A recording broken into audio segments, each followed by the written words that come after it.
Assalamu alaikum. Welcome to this live stream. Today we're going to be reacting, giving a few thoughts on Denis Noble's interview post the debate with Richard Dawkins. So, welcome to everybody. Assalamu alaikum, Zaid, Love LO. Anybody else who's going to be joining us? I'm just going to post this on Twitter. Should I post on Facebook too? Probably should, but can't. No, I should. I should definitely post there too. So yeah, guys, SK, salam to all. Walaikum salam. Good to have everybody here. Muslim Ninja, assalamu alaikum, walaikum salam. I'm actually reading the comments rather than just reacting to the video. So let's just do a warm up here. Naz Hussain, assalamu alaikum, brother. Walaikum salam. It's always nice to connect. SMB.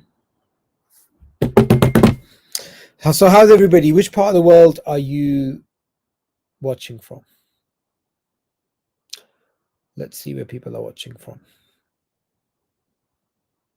Diab L, walaikum salam. So where are you guys watching from? Let's get that out of the way first.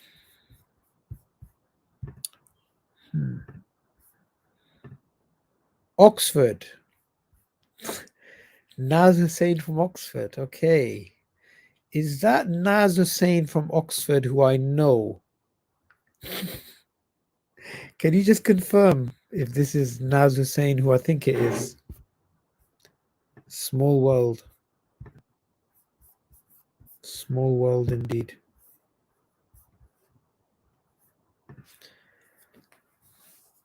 Bangladesh, Turkey, Cape Town, South Africa, Toronto, Morocco, Birmingham, Libya, Oxford, UK, Egypt, Canada. Brother of Riz Hussain. I'm originally from Oxford, so I'm trying to think. Do you live near Cowley Road by any chance?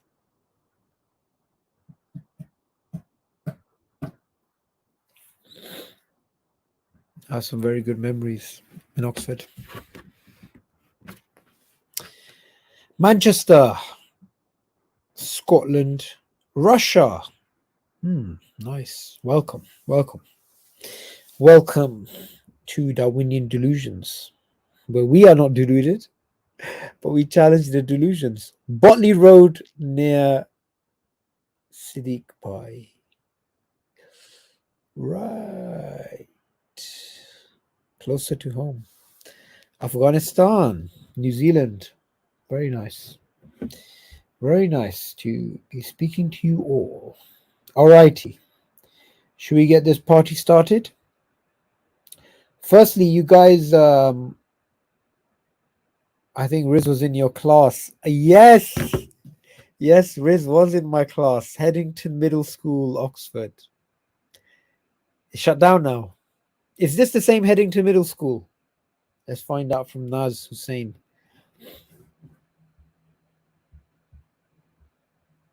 Wow. What a small world.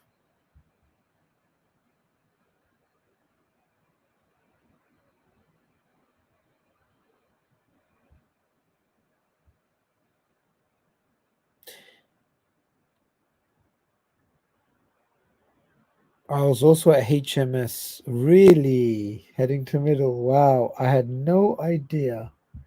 Interesting. Alrighty. We got a good crowd now. New people watching. So we're going to be talking about Denis Noble's post. How many of you guys, just out of interest, Assalamu alaikum, is this a repost? No, we are live. This isn't a repost, my brother. That's brother Yunus asking the question. All right. Denis Noble's is Richard Dawkins if he was unbiased. That is actually patently false because Denis Noble is way more intelligent, although I get what you mean. I get exactly what you mean, which is why I was laughing. Why is he not online? Mohammed Hijab, I'm not sure. Denis Noble, okay, he's from, okay. Let's get this party started. Okay.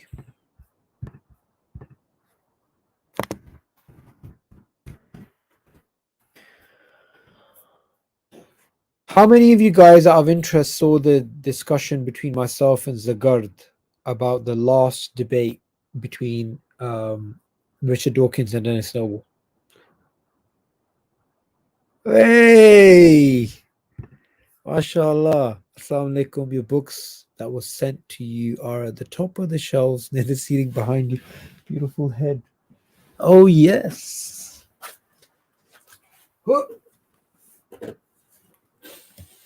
Nice. I actually forgot about these. Thank you very much.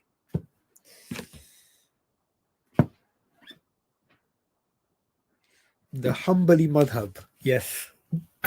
That's something I need to read. Alrighty.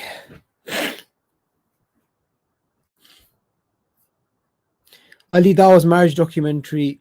I don't know. I don't know what that question's about. It's a good, well, I would say not good. I would say it's really touching. I mean, that's the right word. I mean, I saw part of it, and there's one part, and I spoke to Ali about this. I said, this is just, it was just really touching that, you know, it just brings out the whole human side of these type of situations. Anyway, I think we are ready. All right, everybody. So we are going to be, I'm a bit rubbish with technology, so just bear with me. Okay. How do you make this screen so rubbish at this stuff?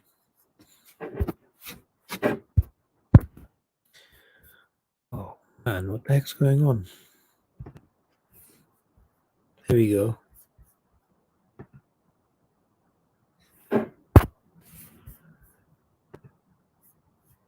Okay, so bear with me. What I'm trying to do, okay, I think I've got it. No, that's not it. What I'm trying to do is, nope. Man, is that gonna work? Is that gonna work? Is that gonna work? Remove, add. Yeah. Okay, I think we're on to something now. We're on to something now. What the heck is going on? I'm added. I'm removed. I'm added. Okay. I think this is going to work. Inshallah. Oh, yes. Here we go. It's working now. This is the layout I was looking for. Okay.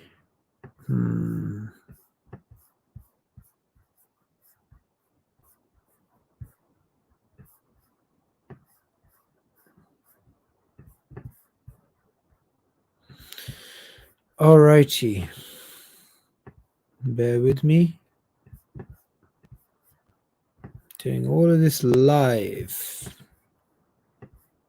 for you guys to see the back end of the madness.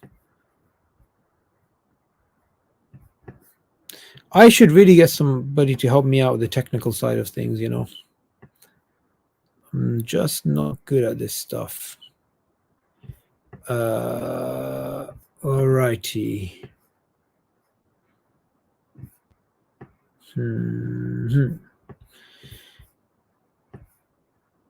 Oh, well, this will have to do. All right.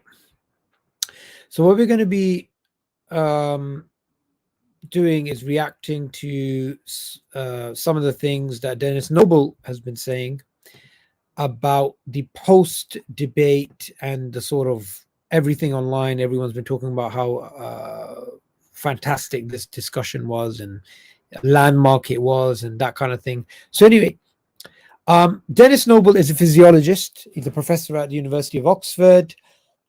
People have known him because of his, systems biology and all of that kind of good stuff. His attack on reductivism and his idea of essentially process philosophy with holism and all that good juicy stuff. He has been a big opponent of the central dogma of the selfish gene perspective, which W.D. Hamilton initially Richard Dawkins built upon Hamilton's work, and then you get the selfish gene being a really famous piece of work. So Denis Noble is a big critic of that.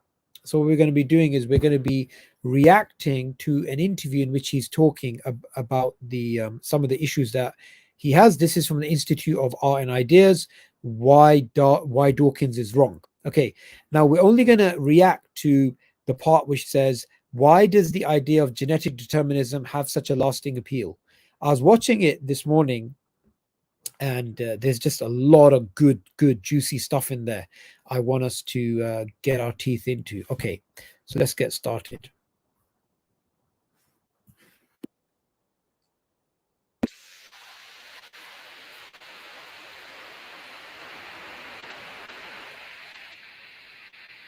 Sort of such a lasting appeal? I think it has been a big mistake, very philosophical for a moment, of dualism. See, Descartes was a dualist. He dealt with the problem of the mechanics of an organism by saying there must be a spiritual entity that interacts with the mechanics. This was Cartesian dualism. And in a sense, the dualism of the replicator being in communication with and conducting the vehicle is a resurrection of the same kind of problem. Okay, I just want to say a few things about this. So the replicator here, he's referring to the selfish gene idea. Basically, the genes are the replicators. Okay, now the vehicle is us, the body.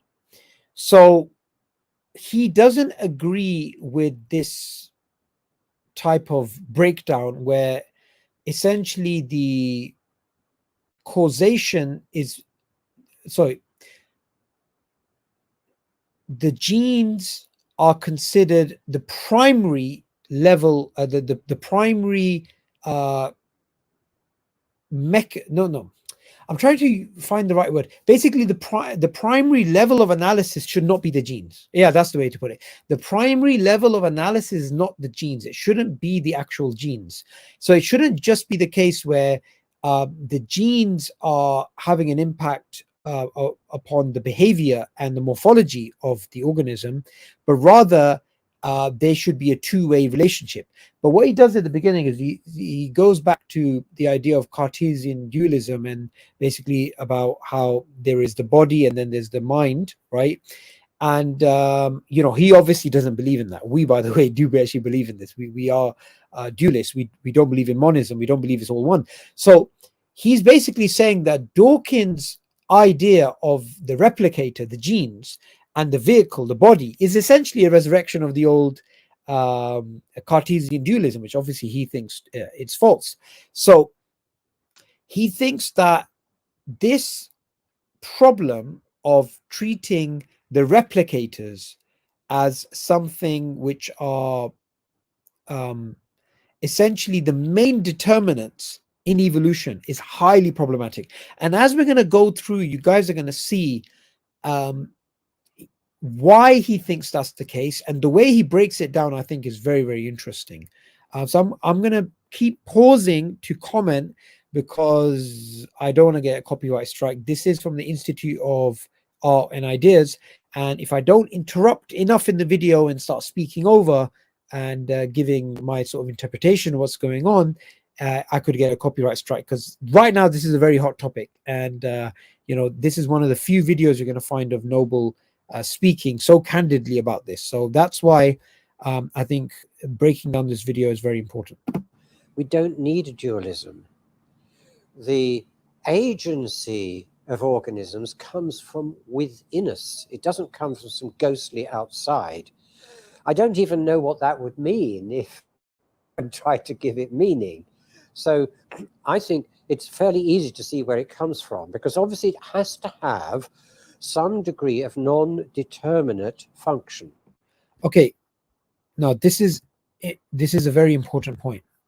There has to be a degree of a non-determinate function, because if it was purely determinate, then we would all be the same, right? We would all act in the same way. You would have no novelty, no creativity, no geniuses. You would not have a reproductive differentiation either. So there has to be some level of indeterminacy even within the Darwinian worldview. But he's going to make some very interesting points now about the way that Darwinists understand this stochastic input and the way that he does, this level of randomness. And some of the things that he's going to say, you can see it has some theistic implications. I'm going to see if you guys can note, especially as we get into maybe 2-3 minutes from now, some of the things that he's saying, it really does fit well with intelligent design. And no one's really written any papers about that or spoke about that, because it's still very fresh, a lot of this stuff. But I think that's definitely an interesting area of research. Otherwise, it would be determinate. So what we're talking about is, can there be innovation? Can there be creativity? That's the key question. Now, the Darwinian, or rather the neo-Darwinian answer to that is, well, there is chance, there is stochasticity, but it's not used. It is just simply determining how many breakages, how many changes occur naturally in the genome. And okay, so that's a bit of a long-winded way of him basically saying Darwinists believe in random mutations. Random because they're essentially copying errors, these changes, which are then selected or selected out based upon their reproductive advantage or lack of. So that's what he's referring to. Sometimes the way these guys speak is a bit hard to understand, but in a very simple layman terms, all he's saying is Darwinists accept randomness in terms of the copying errors that you get, the changes that you get, that's the indeterminate component of the overall neo-Darwinian paradigm. Then natural selection comes along and automatically works out which are successful and which are not. And I accept that. Obviously, if that is the way things happen, that's fine. Okay. This is something that I do during my discussions, and he's obviously doing, and a lot of people who are opponents of Darwinism do. There is nothing wrong with accepting that the standard view that they are copying errors, that they are random mutations, and these are selected by selection, and the ones which either they're selected in or selected out, that he accepts, I accept, a lot of people accept. Accepting that does not mean we accept the idea of the blind watchmaker, does not mean we believe in the monad to the man, does not believe we believe in all of the body plans and the biological novelty, that all of that can be created essentially by a blind naturalistic process like natural selection with random mutations. All we're doing is we're accepting that the basic concept does work. We can see it happening. The disagreement is that enough to explain all of life? And obviously the answer to that is no. So I think that's important, because sometimes what Darwinists do, in order for them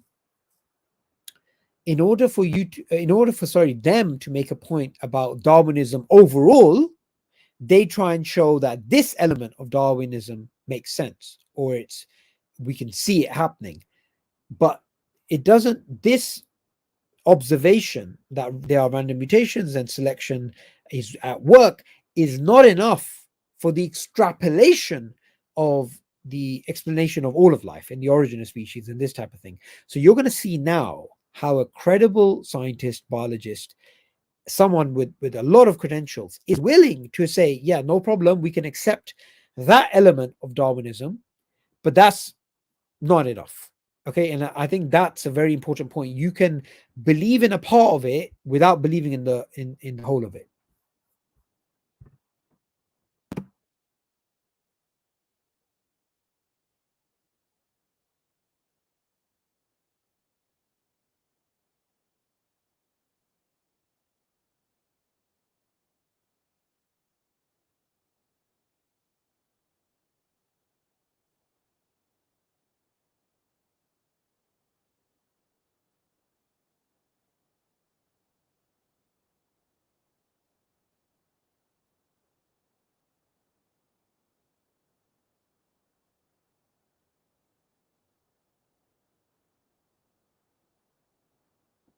Again, he's just reiterating what I was saying earlier, that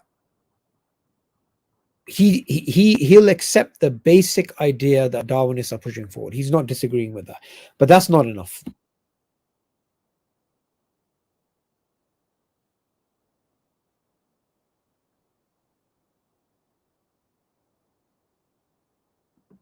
Ouch. Okay, guys, just think about what he's saying there.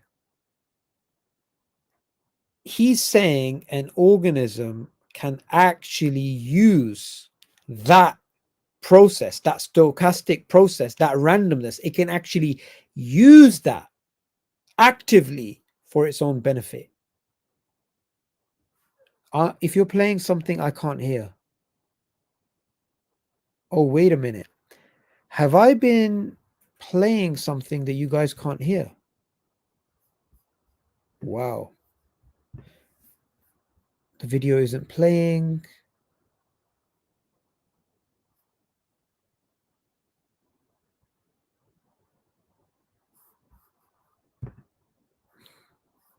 Can you guys actually hear the video?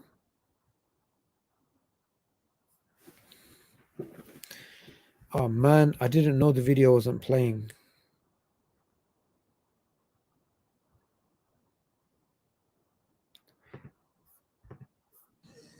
Now, I just reversed that Can you hear this? by saying that in addition to that process, organisms can actually go and use the chance.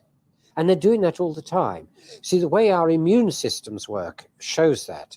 What happens when a new virus or new bacterium or new anything else arrives is first the immune system. I'm going to use some anthropological way of saying. Okay, I'm just going to play that part again, because if you guys didn't hear, then I'm just going to, like, I want you guys to hear it again, because that is super important. So we're just going to go back to the point that I thought you guys were listening, but now you can hear it again. Some ghostly outside. I don't even know what that would mean if I tried to give it meaning. So I think it's fairly easy to see where it comes from, because obviously it has to have some degree of non-determinate function. Otherwise, it would be determinate. So what we're talking about is, can there be innovation? Can there be creativity? That's the key question. Yeah. Now, the Darwinian, or rather the neo-Darwinian answer to that is, well, there is chance, there is stochasticity, but it's not used. It is just simply determining how many breakages, how many changes occur naturally in the genome. And then natural selection comes along and automatically works out which are successful and which are not. And I accept that. Now, obviously, if that is the way things happen, that's fine. Now, I just reverse that by saying that in addition to that process, organisms can actually go and use the chance. And they're doing that all the time. See, the way our immune systems work. Okay. Before he goes into the example of the immune system, I just want to read the comments and see if you guys got that. Do you guys understand why what he's saying is revolutionary? He's essentially saying that the organism actively uses chance for its own benefit.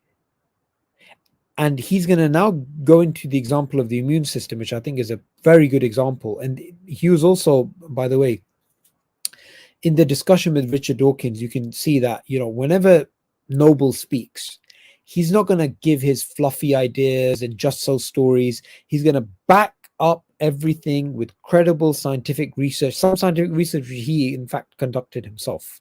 So we're going to go into the immune system example that what he's actually saying. But I just want to know if you guys actually understood that point. Now, I am happy that Math Physics is saying yes, contrary to what Dawkins is saying. Exactly. He's literally saying the opposite. Okay. Isn't the chance is Allah's commandment? Okay. Look, we're not talking about philosophical chance, right? We're not talking about that there's absolute randomness. We're just using chance in the way that biologists use chance, which is there's a mutation that could actually be beneficial or deleterious, and natural selection would choose it. We're not talking about a philosophical chance here. Okay. Yeah. So if you watch the debate between Richard Dawkins and Denis Noble, you'll find that he did that. He just gives quotations left, right, and center. Let's carry on playing it.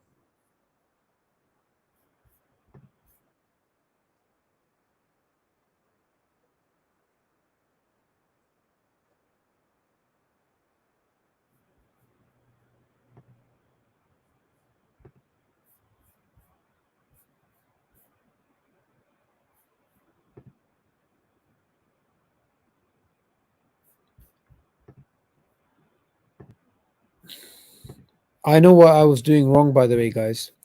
I had two different tabs open, right? I had two different tabs open, and yeah, I was playing one over the other. Oh, assalamu alaikum, dawa over dunya. I love this guy's content, mashallah. They do some fantastic live streams, which are quite funny. I like those stuff. Where were we?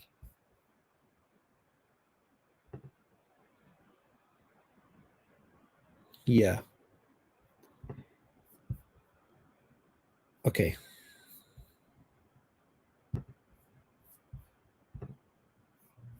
Saying that in addition to that process, organisms can actually go and use the chance. And they're doing that all the time. See, the way our immune systems work shows that. What happens when a new virus... Can you guys hear? Because some people are saying that the video is not playing. Was it playing before I paused it?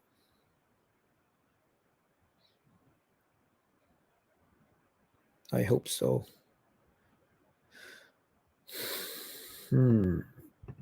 Virus or new bacterium or new anything else arrives is first the immune system. I'm going to use some anthropological way of saying it, but we all know this has to do with molecular processes.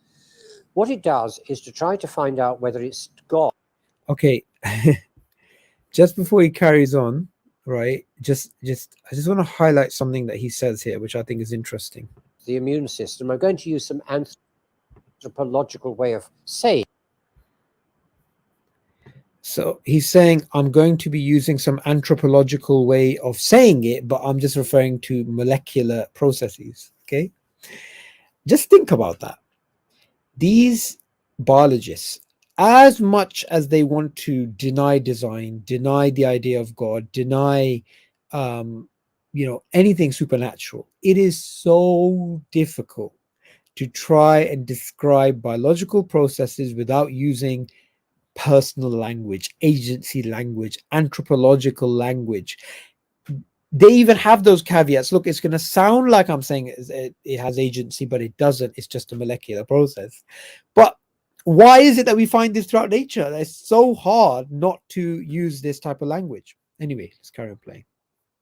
It, but we all know this has to do with molecular processes. That's right. What it does is to try to find out whether it's got a sequence that already can latch onto that virus or that bacterium, in which case it just multiplies those cells. So it's got the feedback there already, if it already exists. If it doesn't, it does something quite fascinating.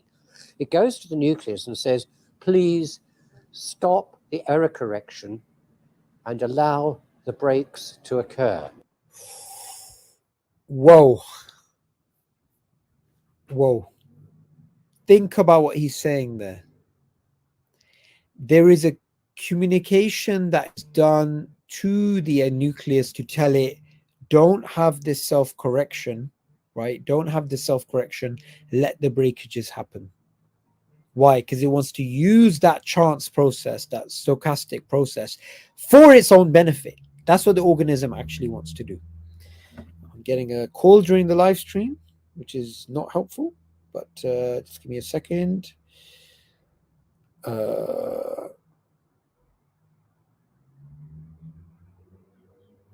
Sorry, guys.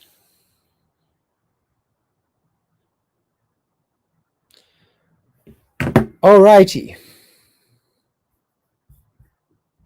Now carry on playing.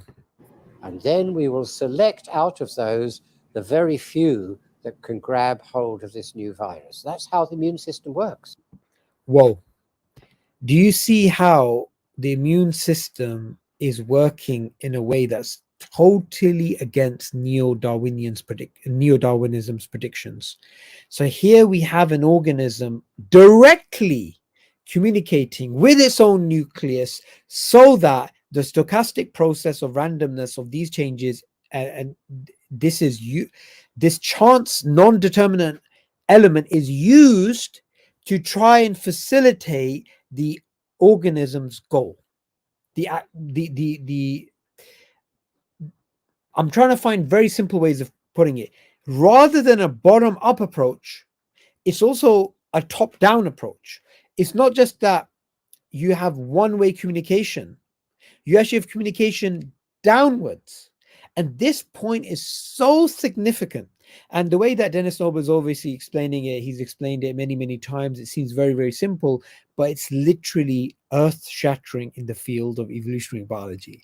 This is a paradigm shift. This is a significant change in the way that biologists are going to be looking at the self-gene perspective and holism, and the whole systems biology idea, you can see, is going to skyrocket. It's going to skyrocket if these ideas are going to be accepted by the majority of scientists. Now, we can't say if the majority believe in the self-gene perspective or they believe in systems biology, because we don't have people going out and doing these surveys. But people like Denis Noble, they can make a huge change simply by coming out and speaking about these things. Now, this particular interview, I think, was done around 3 weeks ago. And I haven't heard him be this candid when it comes to the self-gene perspective and why it's wrong, and why Richard Dawkins in particular is wrong. And we're going to see some interesting things he's going to say next about this. Now, what I'm saying is that's general. It happens in bacteria when they resist antibiotics. It happens in cancers where they resist radiotherapy and chemotherapy. What do? They also hypermutate. They use chance to get novelty. Can you see the anthropological language being used here? Can you see that the cancer is actively using the process of randomness to defend itself? So now we have a top-down approach, not bottom-up approach. So the central dogma, which is the idea that it's all reductive, going from the genes all the way up, a one-way communication, that is patently false. And we're going to see some very strong words from Mr. Noble next. And I think that's what organisms are doing all the time. The answer, therefore, I think, to the question, are we creative? First of all, it's obvious we are. How do you get a Beethoven? How do you get an Einstein if we're not? But the question is, can physiologists explain that? And I think they can. If you can bring that stochastic process under some kind of control, you then do the selecting, then you can end up with creativity. Okay, guys. This stuff is so deep. Let's just say it is like what he said maybe a couple of minutes ago. He's proposing the exact opposite of the self-gene perspective. this is not genes determining behavior and morphology. This is the organism itself having communication with its own nucleus, and to use chance to come up with answers for its problems that it's trying to solve, whether the problem is surviving radiotherapy or something else. That's natural genetic engineering, which James Shapiro has been working on as well, which I'm sure some of you guys have heard of. I'm just going to carry on playing. I'm a bit wary, by the way. I told you this before, right? This is a video by the Institute of Art and Ideas. I'm a bit wary of playing too much of it and not speaking enough, because you could get a copyright strike, which I'm trying to avoid. So ideally, I would love to just watch the video in its entirety and then speak, but it's better that it's done this way.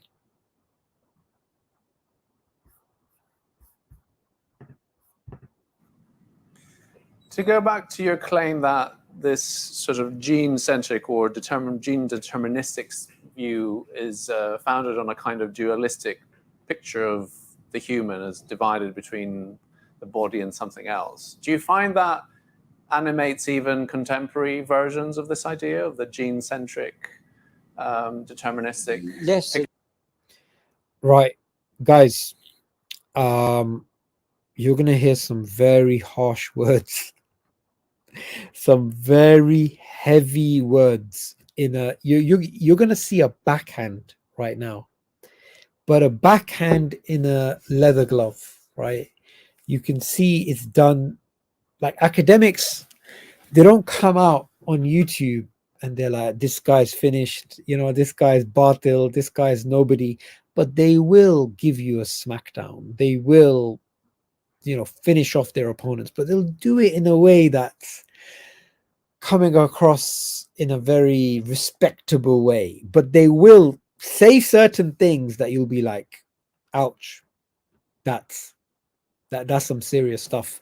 So just watch what he's going to say next. This is absolutely crucial. And if you want to timestamp it. This is going to be, it's going to change your mind about a lot of thinking, a lot of ideas that people may have about Richard Dawkins' status in the biological community.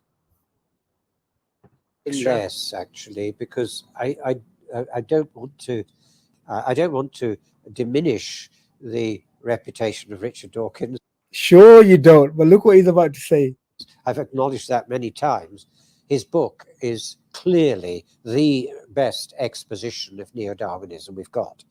Okay, that's the only positive thing you're going to hear him say about Richard Dawkins, that his ideas is the best articulation of the modern synthesis, the best articulation of neo-Darwinism.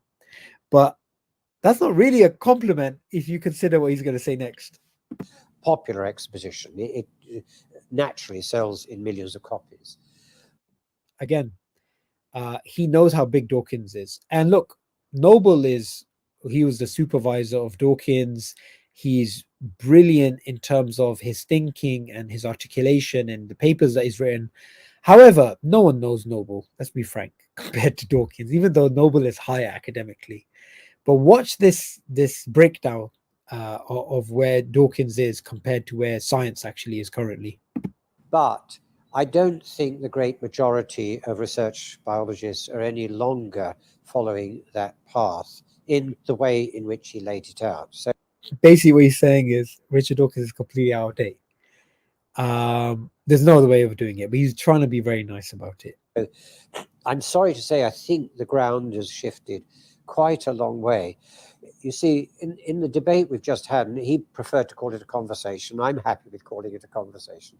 But in what we've just done... That was a bit of a sly way of saying that it was a debate, but Dawkins wanted it not to be a debate. Anybody that saw the debate will see it was a debate, and Richard Dawkins lost categorically, patently false statements coming out of his mouth. And Noble had to very politely fact check him repeatedly. And it was actually quite embarrassing. If you look at Dawkins' body language, you'll see why.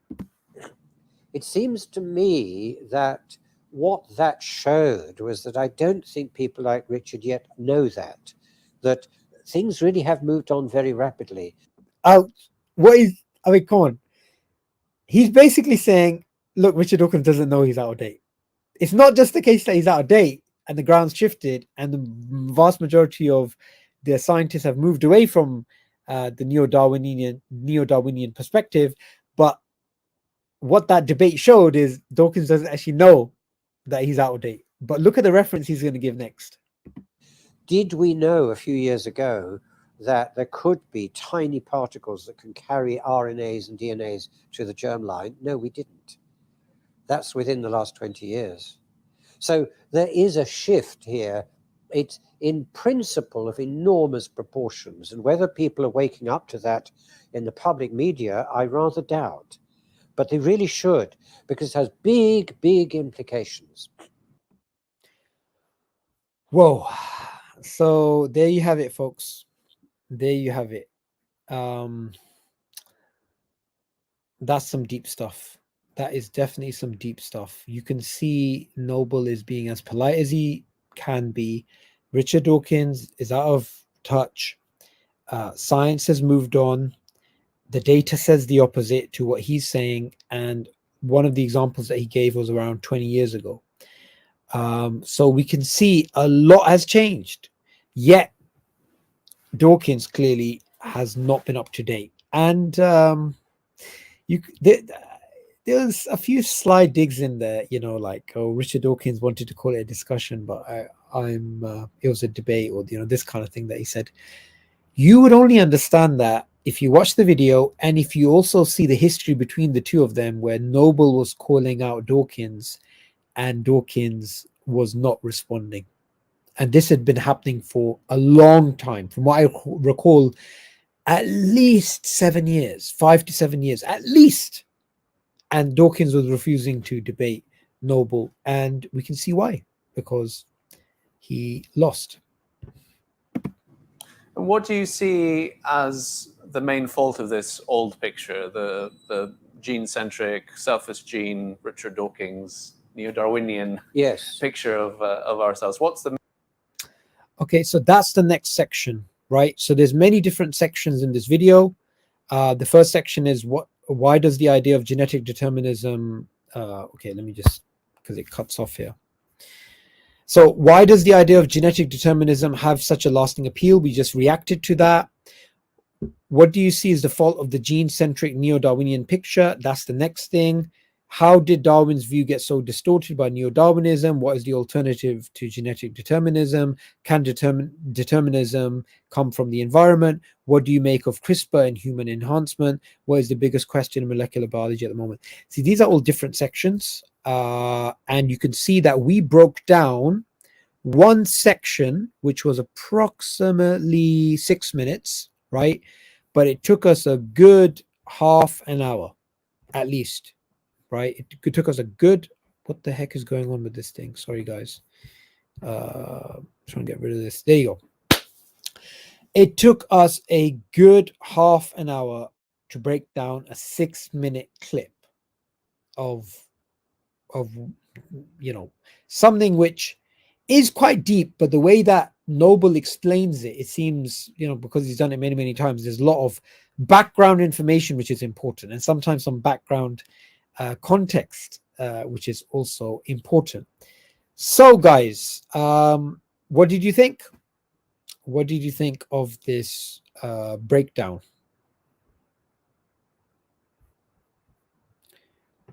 While you guys are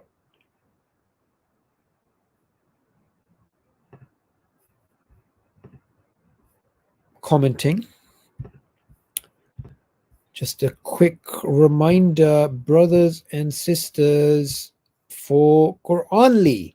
So Quranly is an app that I've been pushing out. Isa Khan, you know, Ali Dawa, Hijab, Smile to Jannah. You'll find lots of people. Adnan Rashid uses it. Sheikh Green. It is fantastic. It's a Quran building app. And I can genuinely say it is something which changes your behavior, because I'm somebody who's fighting, zombie scrolling and this type of stuff, and I find it very useful. And I'm not just saying this because it was launched on this channel and Isa's my friend. No, I genuinely believe in this project. And as you guys know, I don't just do false marketing. I don't just randomly start pushing out random products. I don't do that. I actually really believe in this stuff. So yeah, please download Quranly and start using it. So guys, Hola is saying, I still need to watch the actual debate. Yep, go ahead and watch a debate. Dawkins outdated. Apart from that, what does it really mean for Muslims, theists generally? Okay, this is a brilliant question, AMO. I think there's a lot there. Firstly, let's break it down into the most important and going down in terms of importance. The very first thing that this does is it gives us an example of the problem of induction, the problem of underdetermination, the problem of unconceived alternatives, the problem of theory ladenness. It is a prime example of many issues in the philosophy of science which we've been speaking about. So that's the first thing. The second thing is, it is actually a challenge to neo-Darwinism, and neo-Darwinism in terms of its mechanism, because that is clearly quite naturalistic.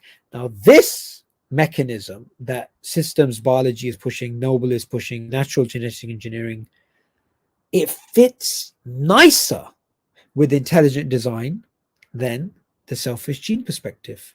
Although the selfish gene perspective, I'm not saying you couldn't try and fit some sort of design implications into it, but this perspective has much bigger implications. So those are two off the top of my head. I'm sure there's more. I mean, the third is obvious.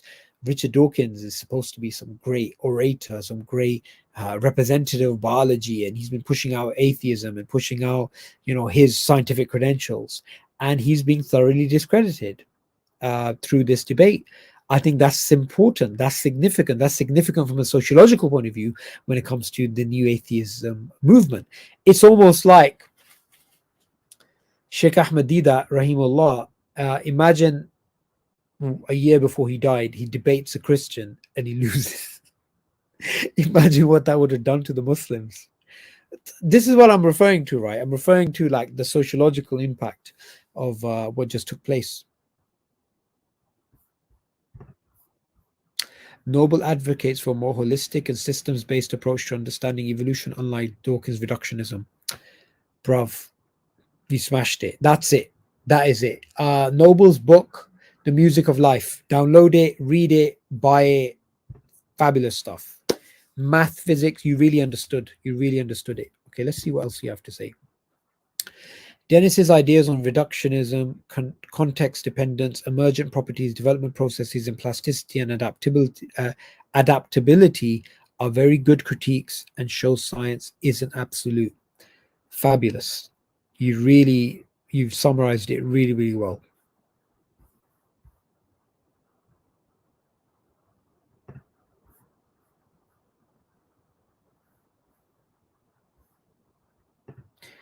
Keep going, please. I'm learning a lot. Thank you so much. This is what I want to hear. I want to hear people are learning, people are benefiting, people are, it's working out. Good stuff. Very good stuff. All righty.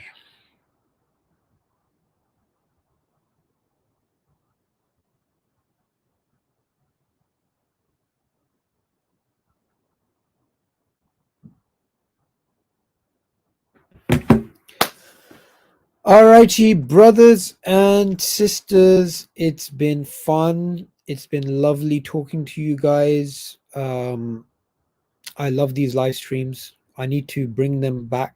I need to bring on some more guests. How many of you guys want to see Zagard?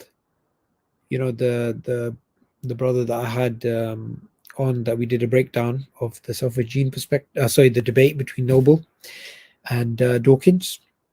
Inshallah, I'm going to be bringing him back.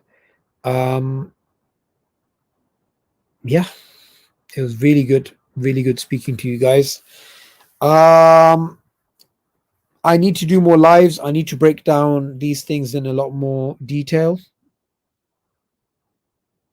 I really enjoyed it. And inshallah, I'm going to be bringing on more of you guys in terms of the live stream, asking you to jump on so we can speak, we can interact with each other, we can, you know, um, uh, we can basically, what I want to do, guys, you see YouTube, right? You guys are watching content and commenting. I want to create a relationship with the subscribers. I want to be able to talk to you guys. I want to be able to interact with you guys. So I want to be able to do live streams where you guys are, you know, jumping on, having conversations, even if it's a short conversation. I'm getting to know you guys because, you know, alhamdulillah, we've been on this journey for years now. A lot of you guys, I mean, some of you guys have been commenting on this channel since 2016, and that's what, 7 years now. So a long time. So I really appreciate it, and I really appreciate the support and the love and the feedback and the suggestions, because, you know, this is one of the things suggested to react to this interview. So may Allah bless you all, may Allah reward you all. I hope you have a fantastic Eid and Qurbani as well, and keep me in your du'as. I have some big plans, inshallah, when it comes to evolution and Islam and some of the things that I want to do. You know, sometimes you come across barriers, and we shouldn't get demotivated by them. But sometimes, you know, I've slowed down. I've had a few challenges, including procrastination, including zombie scrolling. But yeah, I'm really trying to get back on track. If you guys benefited from this content, if you guys enjoyed it, just ask you for one thing. Please make dua that Allah gives me the tawfiq so I can do a lot more for the ummah. I can educate a lot more people, inshallah. That biology is not a challenge to Islam. Biology is a way of remembering Allah. Biology is something that can be used to increase our iman rather than being used by Darwinists to try and attack religion. And if anything, watching documentaries, going over evolution, going over all this biological stuff should help us build a relationship with Allah rather than be a challenge to the Islamic way of life. So thank you so much for watching. Assalamu alaikum wa rahmatullahi